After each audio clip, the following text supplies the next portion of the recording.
Hey guys, good morning. I wanted to just pop out a quick video today about some subject matter that I think it's really good to start to expose yourself to. You know, a lot of these not manifesting concepts exactly, but concepts about what power you have over your own thinking and your own reactions to things. I think often those can be almost repulsive when you first hear them because you're so far from being,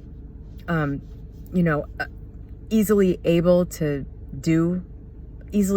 control those things that it almost seems like it's not actually possible and people are just lying or, people are just saying things. So it's good to just kind of get exposed to stuff for a while so that you've heard it enough times eventually that you go, okay, well, that must be true, and you start to sort of like get comfortable with the idea that, maybe a reaction that you're having to something is actually a choice, not just something that you are, condemned to have to always,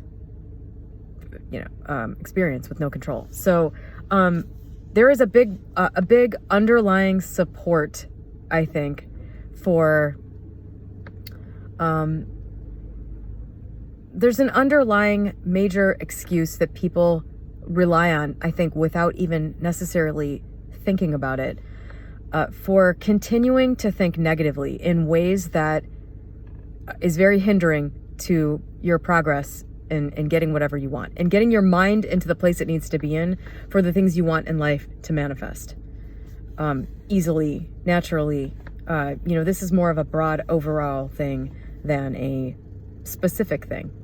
Manifesting a specific thing, I think you can bring that about sometimes without a lot of major personal change, just by creating sort of a temporary change via techniques and stuff that you might hear about on YouTube channels. I think some of those things work, but they don't generally last without an underlying permanent change in you and your self-concept, the way you view yourself and the world and people and everything and the way everything works.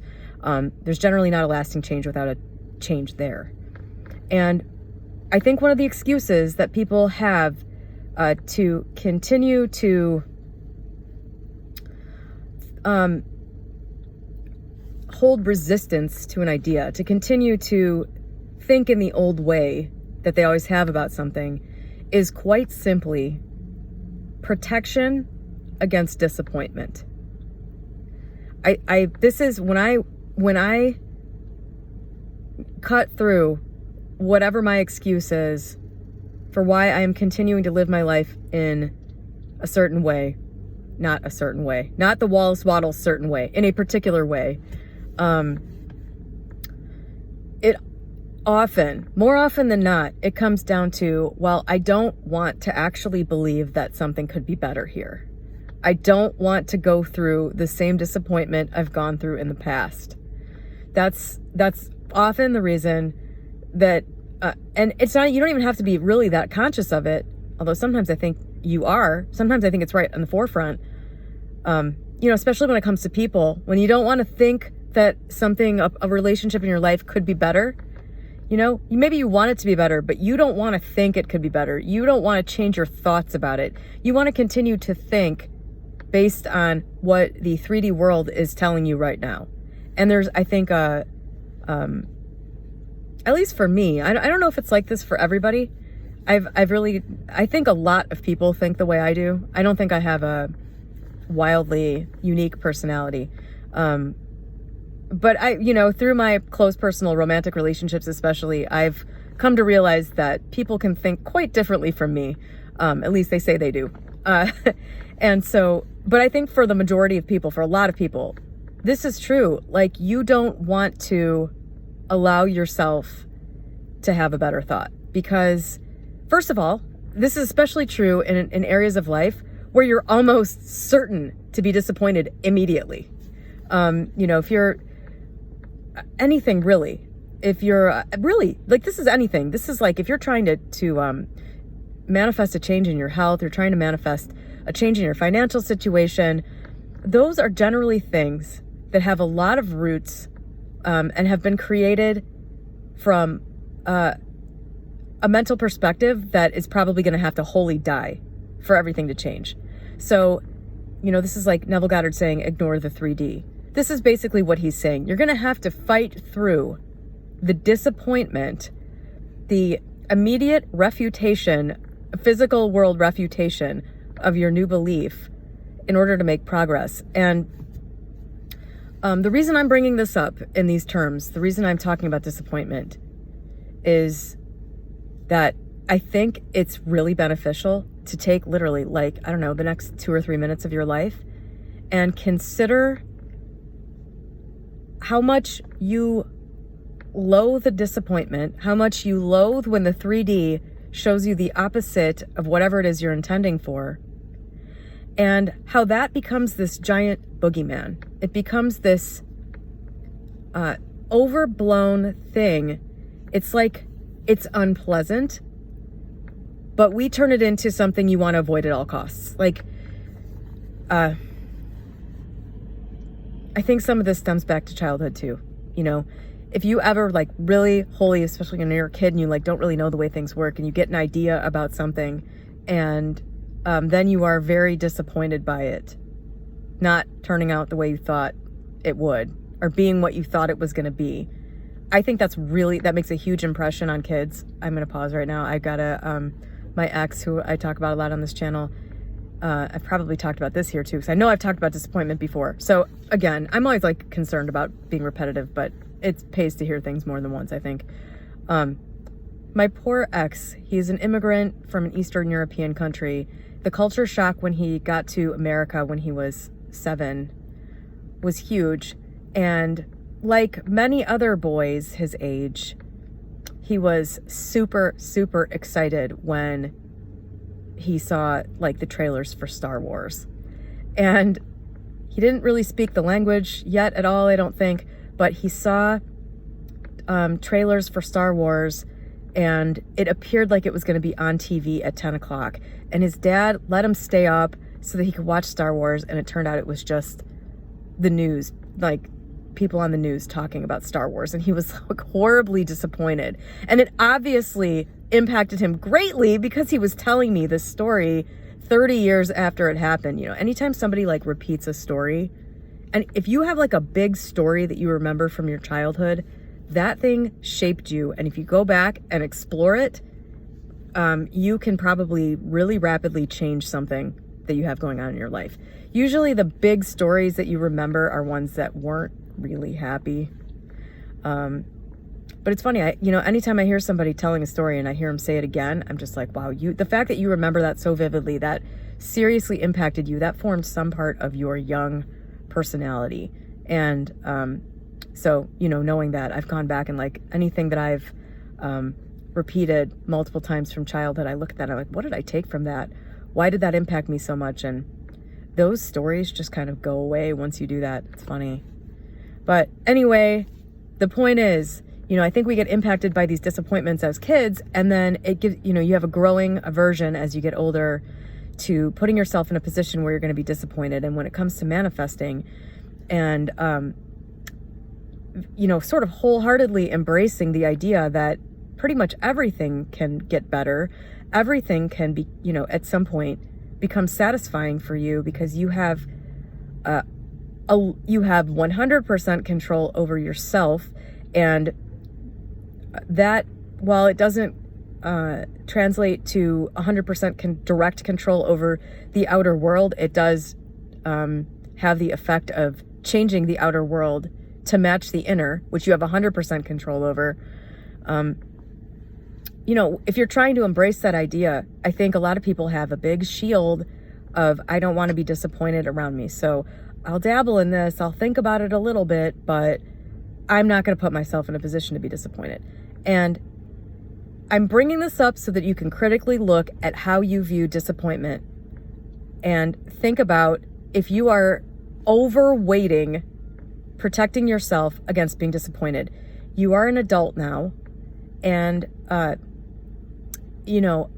think if you're somebody who suffers a lot from mental stuff, like you have a lot of anxiety, or you have just something like that, I don't know, because I'm not an expert in that, and I don't suffer from any of it at all. Like I've never had depression or anxiety or anything like that.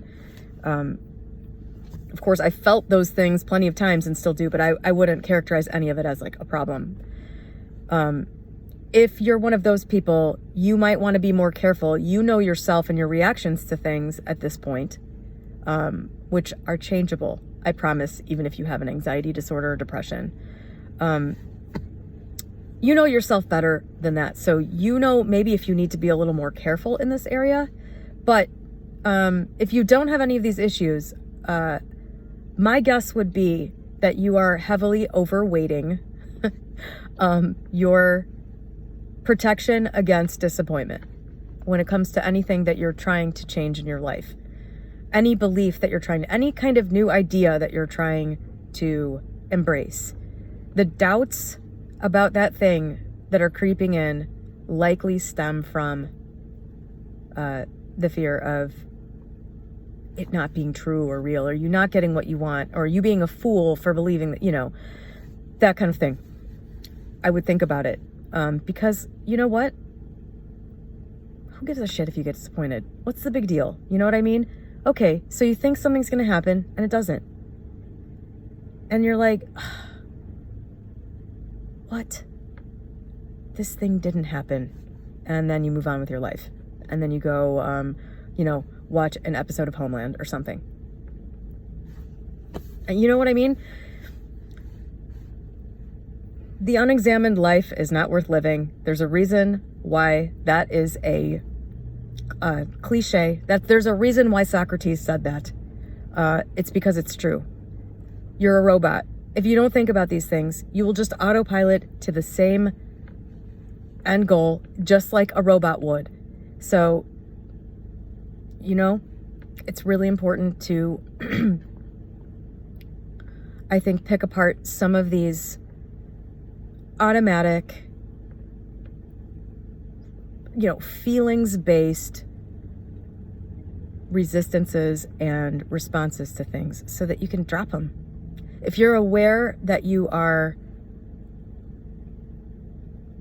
holding things at arm's length because you are afraid of disappointment, if you're aware of that, you know what? In a moment when you're having a reaction, you're going to remember that and you're going to change it.